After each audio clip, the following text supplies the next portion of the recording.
আসসালামু আলাইকুম virtual viewers, সবাই কেমন আছেন? নিশ্চয়ই খুব ভালো আছেন। গত শুক্রবার 24 অক্টোবর আমি আপনাদেরকে বলেছিলাম আমার ছাদ বাগান দেখে খুব কান্না পাচ্ছে।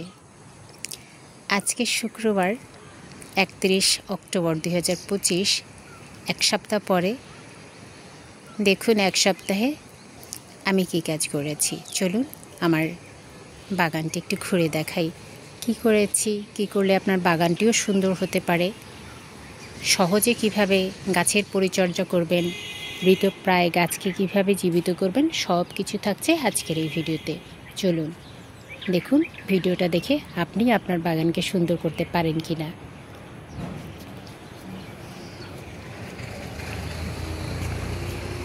এই সাইডটা যদিও আমি এখন পর্যন্ত তেমন কিছু করতে পারিনি, জাস্ট এখানে পানি দিয়েছি। প্রচুর গাছ ছিল, প্রায় অর্ধেক গাছ মরে গেছে, সেগুলো তো ফেলে দিয়েছি। আর বাকিগুলো যাই করছিল সেগুলোর ব্যাপারেই বলছি। এটা দেখাচ্ছি কারণ হচ্ছে বুঝতে পারবেন যে কি অবস্থা থেকে গাছকে বাঁচাচ্ছি। আমি বাঁচাইনি, আমি চেষ্টা করেছি, আল্লাহ সুবহানাহু ওয়া তাআলা বাঁচিয়ে দিয়েছেন। প্রথমে যে কাজটি করবেন সে কাজটি হলো গাছকে প্রুনিং করে দেবেন। এখন শীতের শুরু, শীত কেবল আসছে, এই সময় আরেকটু আগে করতে পারলে ভালো হতো, যেহেতু আমি একটু দেরিতে এসেছি।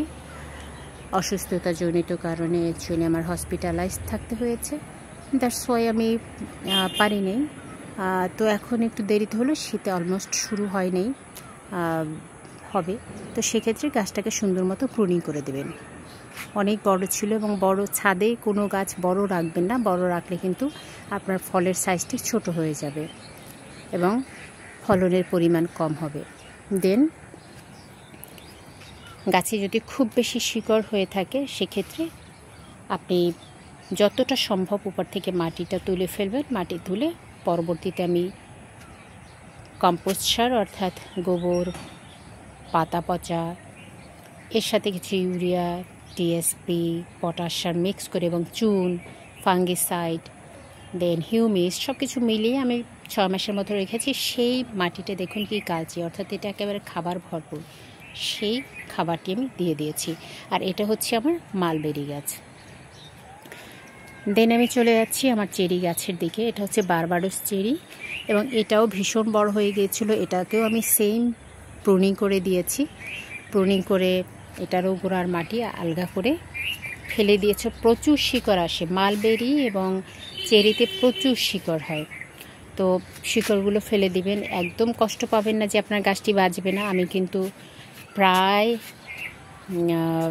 8 থেকে 10 ইঞ্চির মতো মাটি ফেলে দিয়েছি, অর্থাৎ শিকড় ফেলে দিয়েছি।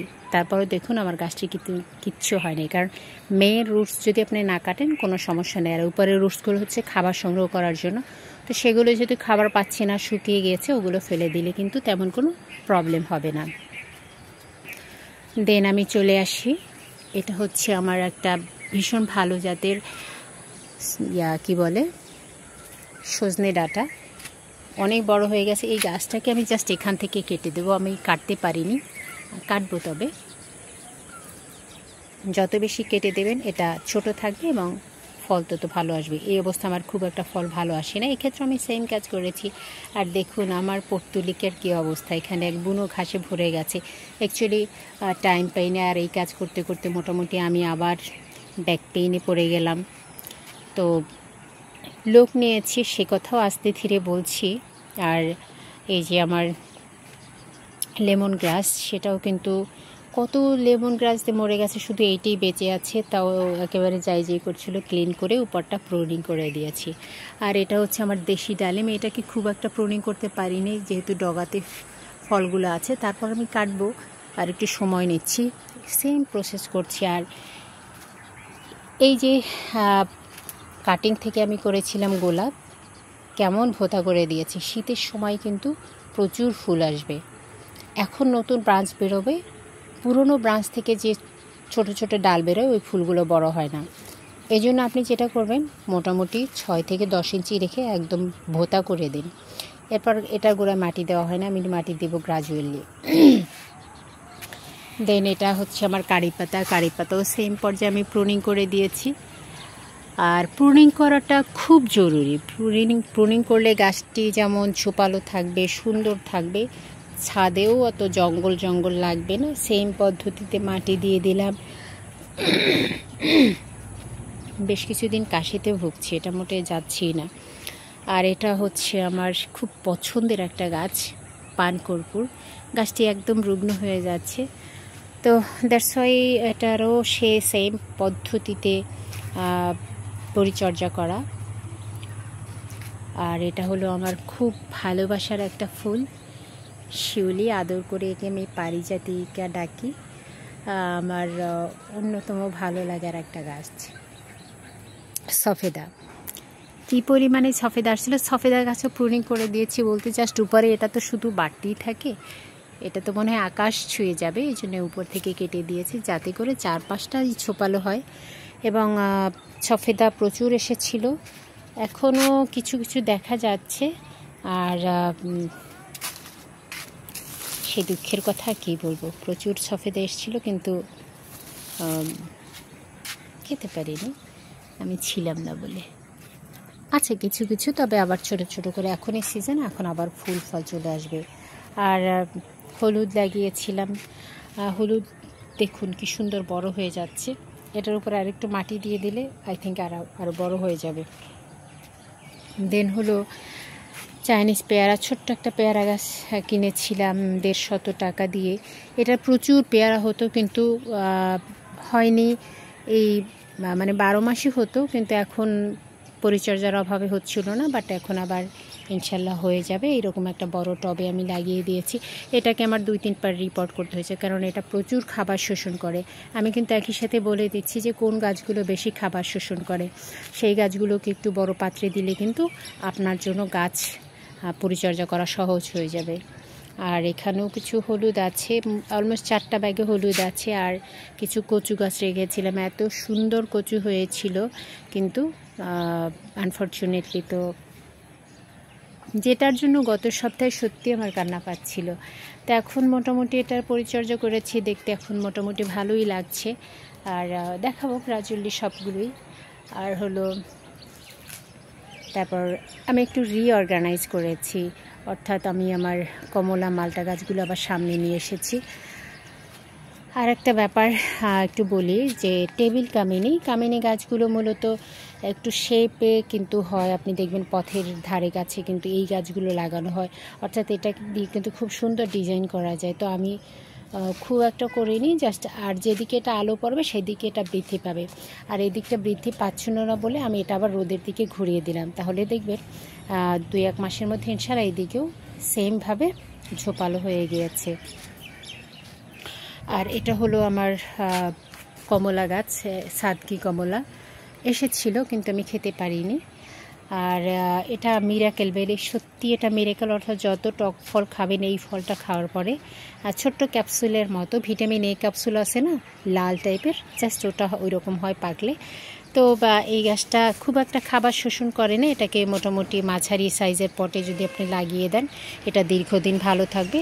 এবং এটার একটু পরিচর্যা করতে হবে, এটা একটু শ্যাডো অর্থাৎ একটু ছায়া, একটু রোদ এই জায়গাটাই ভালো হয়। কিন্তু আমার ছাদে আলহামদুলিল্লাহ বেশ ভালো রোদ পড়ে, যার কারণে আমি এখানে, আমার মনে হচ্ছে যে এখানে সে পারফেক্ট আছে। আর এটা হলো আমার মিশরীয় মালটা একটা আছে, এটা পাকলে একদম হলুদ হয়ে যায়, এই যে। তবে রোদের কারণেও কিন্তু আর একটা ব্যাপার, আমি যেহেতু কোনো রকম কোনো হরমোন ইউজ করি না, কোনো মেডিসিন ইউজ করি না, দ্যাটস ওয়াই আমার গাছগুলো কিছুটা এরকম পাতাগুলো কোঁকড়ানো। তবে পরিচর্যা করলে রোজ যদি এটাকে আমি শাওয়ার করিয়ে যখন দিয়েছি তখন কিন্তু এরকম প্রবলেম ছিল না। আসলে গাছের যত্ন প্রতিদিন করতে হবে, একদিন করলেন, 1 সপ্তাহ করলেন না, তাতে আসলে আপনার গাছ সুন্দর থাকবে না। আমার আগের ভিডিওগুলো যদি দেখেন তাহলে সেখানে আপনি নিশ্চয়ই বুঝতে পারবেন যে আমার গাছের অবস্থাগুলো কেমন ছিল। আর এটা হচ্ছে ম্যান্ডারিন, গত বছরের আগের বছর 23-এ এত ফলন, 24-এ এত ফলন এসেছিল, 25-এ তো ফলন আসেই নাই, 2-1টা আসছিল। দেখা যাক এবছর আল্লাহ সুবহানাহু ওয়া তাআলা যদি চান। আর এটা হচ্ছে বাড়িটু মালটা, আর কিছু বললাম না কারণ গাছগুলো সব পাতা নষ্ট হয়ে যাচ্ছিল, প্রুনিং করে দিয়েছি, করতে হয়েছে, কিছু করার নেই। দেন ফল কিছু কিছু আছে। আর এইটা হচ্ছে ভীষণ টেস্টি একটা পেয়ারা, দেশি পেয়ারা, লোকাল মার্কেট থেকে কিনেছিলাম। আপু সাথে থাকলে তো গাছ কেনা যায় না, যুদ্ধ করে কিনতে হয়। তো কিনলাম, গাছটা একদম মরে যাচ্ছিল, সেটাকে আইসিইউতে নিয়ে আমাকে ভালো করতে হয়েছে। কারণ হচ্ছে আমার আম্মা এই পেয়ারাটা খেতে ভীষণ পছন্দ করেন এবং এটার এত মিষ্টি, মুখ ধরে যায় সত্যি। মিষ্টিও বোধহয় চিনি এর কাছে হার মানবে। তো আমি মিথ্যে বলছি না, সময় সুযোগ থাকলে টেস্ট করে দেখানো যাবে। তো আলহামদুলিল্লাহ এবার দেখলাম ভালো ফলন আসছে। এটাকে একটু বড় পটে দিয়ে দিয়েছি। পেয়ারা গাছে কিন্তু বেশ ভালোই খাবার শোষণ করে। আর এটা হচ্ছে আর একটা সিডলেস পেয়ারা লাগিয়েছি গত বছর, আমার মা, আমার সোনামণি কিনে দিয়েছে। আর এই পেয়ারা গাছটায় মূলত এই পেয়ারাগুলোতে হয় না, সিড হয় না, অর্থাৎ কোনো আটি নেই ভেতরে। আমার আম্মা যেহেতু খেতে গেলে, আমার আম্মা খুব পেয়ারা পছন্দ করেন এবং ডক্টররা সাজেস্ট করেছেন পেয়ারা খাওয়ার জন্য। দ্যাটস ওয়াই কিন্তু এই পেয়ারা গাছগুলো কেনা। আমার ছাদে মোটামুটি 4টার মতো পেয়ারা গাছ, 5টা পেয়ারা গাছ আছে। আমি দেখাচ্ছি গ্রাজুয়ালি। আর আমার মা কিনে দিয়েছিলেন মোটামুটি বেশ ভালো দাম দিয়ে। এই যে এটা হচ্ছে সুপার ভাগো আনার এসেছিল, আর প্রুনিং করে দিয়েছি। এটা একটা বাড়িটু মালটা, আর এটা হলো অস্ট্রেলিয়ান আনার, একদম ন্যাড়া করে দিয়েছি। কিন্তু ন্যাড়া করা ছাড়া আমার আসলে কোনো উপায়ও নেই, তো কি আর করার।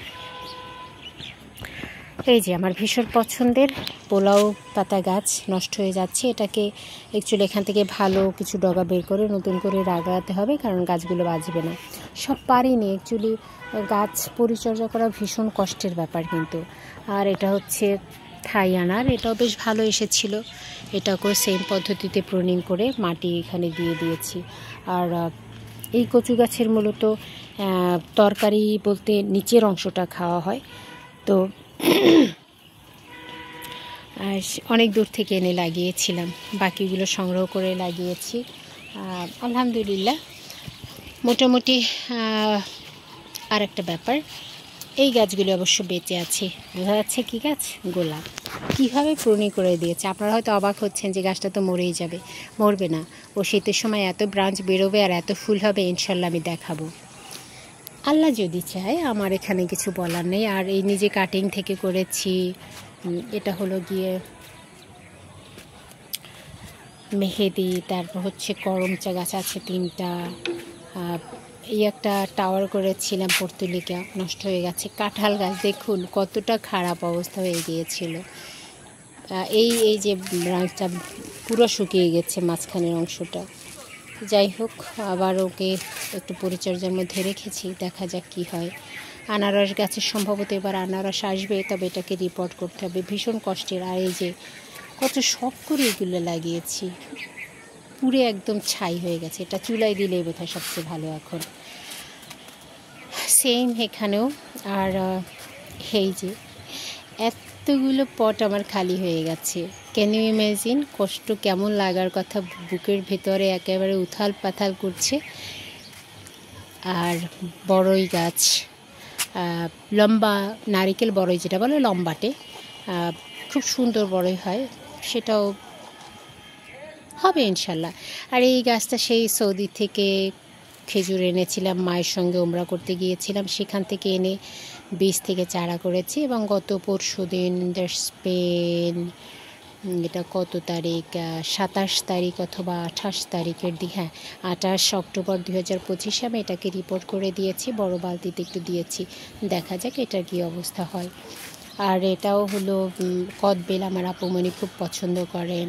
করমচা আমার মায়ের ভীষণ ভীষণ পছন্দের একটা ফল, এর জন্য আমি কিন্তু আরও 3টা কাটিং করেছি।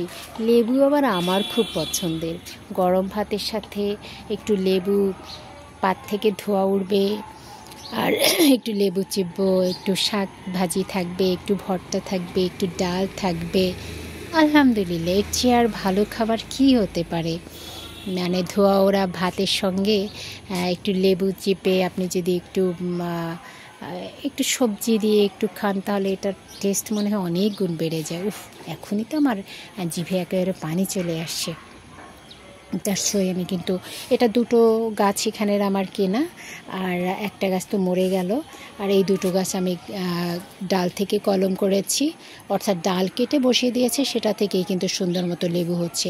প্রচুর লেবু এসেছিল। আমার খুব প্রবলেম হচ্ছে অ্যাকচুয়ালি, গলাটা কেমন হয়ে যাচ্ছে। আর এখানে দুটো গাছ আছে, একটা হচ্ছে মাধবী আর একটা হচ্ছে থাই 7 পেয়ারা। এই গাছটা আলহামদুলিল্লাহ ভালো, কিন্তু প্রবলেমটা হচ্ছে পেয়ারাগুলো একটু বেশি বড় হয়ে গেলে পোকা হয়ে যায়।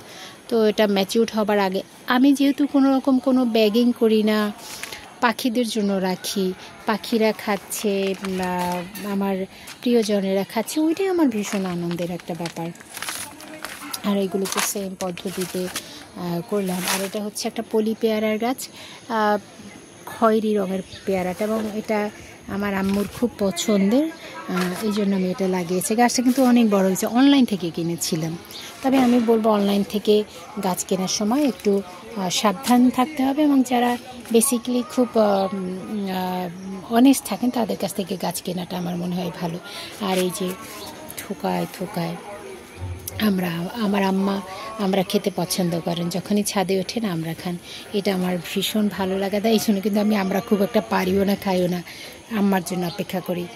তো এটাও সেম পদ্ধতিতে করেছি। আর গোলমরিচটা এখানে ছিল, গোলমরিচটা একটু ছায়াতে দিয়েছি, কারণ গোলমরিচ খুব একটা রোদ সহ্য করতে পারে না। প্রচুর গোলমরিচের এসেছিলো, কিন্তু আমি একটা সংগ্রহ করতে পারি নাই। আর এই যে আমের চারাগুলো এখানে করেছি, এটা মূলত এটাতে কলম করব, তার ছয় আমি আমের চারাগুলো এভাবে করে নিয়েছি। আমি কিন্তু কলমও করতে পারি, আমার বাগানে আছে কলম করা। আর একটা হচ্ছে ট্যাং ফল, আমার আপু মানে আমাকে পাগল বানিয়ে ফেলছিল যে ট্যাং ফল লাগাও, কি সুন্দর ট্যাং আসছে, প্রচুর এসেছিল, আলহামদুলিল্লাহ আরও আসবে। এই সময়টা তো মূলত সিজন ট্যাংয়ের, বা সব সময় দেখছি আমার এখানে কিছু না কিছু ফল থাকেই, সেটা আমি ঘুরিয়ে দেখাবো ইনশাল্লাহ। আর হলো যে এই যে থাই তেঁতুলও এসেছে। অনেকে বলেন ছাদে তেঁতুল হয় না, আমার গাছটা অনেকে ফেলে দিতে বলছিলেন, কিন্তু তার জন্য উদ্দেশ্য করে বলছি যে তেঁতুল তো এসেছে। আমি তো বিশ্বাস হারাইনি আল্লাহ সুবহানাহু ওয়া তাআলার উপরে। আমি যেটাই করি না কোনো আল্লাহর উপর বিশ্বাস রেখে করি। সরি, পার্ডন মি, আমার গলাটা খুব হয়ে যাচ্ছে, কারণ আমি দীর্ঘদিন শ্বাসকষ্টে ভুগছি, কাশি হচ্ছে, এবং সারা শরীর ভর্তি ব্যথা। আর কি বলবো, এগুলো বলতে হয় না, দোয়া করবেন আমার জন্য। এই যে ট্যাং ফল কি সুন্দর হয়ে আছে, এগুলো কিন্তু দেখতেই ভীষণ মজার। আমি খুব একটা ফল পারিও না, খাইও না, কিন্তু আমি দেখি। আর আবার মজার ব্যাপার কি, কেউ যখন আমাকে না জানিয়ে ফল পেরে খেয়ে ফেলে, অর্থাৎ আমিও যখন এসে দেখি যে না ফল নেই, তখন আমার কাছে না খুব কষ্ট লাগে। তো যাই হোক, এগুলো হচ্ছে আমার ইনডোর প্লান্ট। আর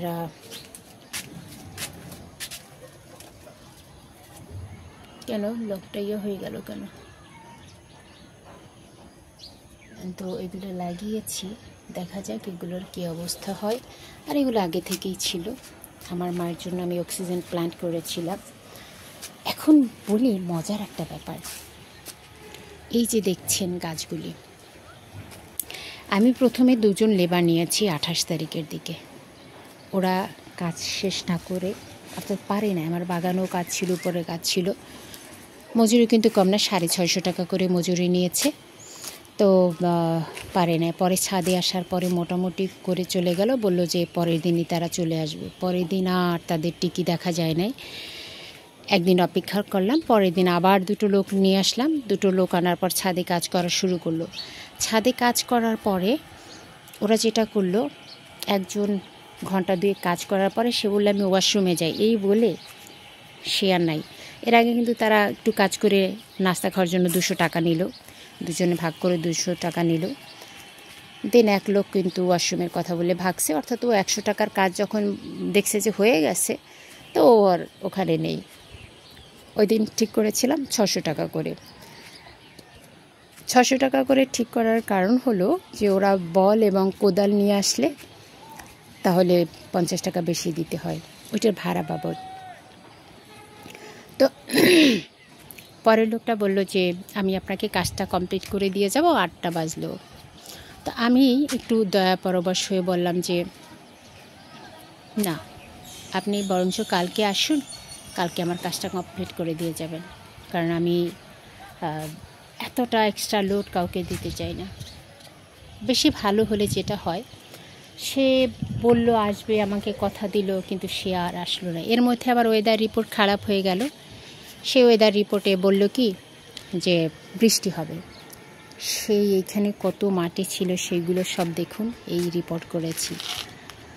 করে করে তো একেবারে বিছানায় জ্বর উঠে গেল, শয্যাশায়ী। আজকে একটু ভালো ফিল করছি আর কি। কালকে মানে এত কান্না পাচ্ছিল আমার, সব মিলিয়ে বলে বোঝাতে পারবো না। তো আজকে এরপর এখন যে কোনো কাজে হাত দিব, জাস্ট আমি ঝুঁকতে পারছি না, নুইতে পারছি না। এখনও কিছু মাটি আছে, এটাকে পটিং করা। এখন কিভাবে কি করব, আমার মনে হয় আর একটা লোক নিয়ে কাজ করাটা ভালো হবে। কথা রাখে না আমার জন্য, এটা খুব আমি সবসময় যেটা চেষ্টা করি, কথা যদি আমি কাউকে দেই আমার রাখতেই হবে, এটা ম্যান্ডেটরি। আমার জীবন চলে যাবে কিন্তু আমি কথা রাখবো ইনশাল্লাহ, জীবিত থাকলে। তো এটা উচিত। হ্যাঁ, আমি হয়তো অত ভালো মানুষ না, কিন্তু আমি চেষ্টা করছি আমি যেন আল্লাহ সুবহানাহু ওয়া তাআলার কাছে ভালো থাকতে পারি, ভালো হতে পারি, এটাই, নাথিং এলস। আর এই যে এই বাগান, এই যে ছাদ, এই ছাদটা একেবারে ভর্তি ছিল, হ্যাঙ্গিং কত পড়ছিল, নেই। দুঃখ করি না, কারণ চেষ্টা করলে আবার হবে। তো হার না মানা। আর ওই যে আরশের মালিক, তার উপর ভরসা রাখা, ইনশাল্লাহ তিনি সব কিছু সহজ করে দেবেন, এটা আমি বিশ্বাস করি। এবং এটা সবাই যাতে এই বিশ্বাসটাই রাখে, সেই প্রার্থনা সবার জন্য করি। সবাই ভালো থাকুন। অনেকটা টাইম নিয়েছি, থ্যাংক ইউ সো মাচ। আসসালামু আলাইকুম।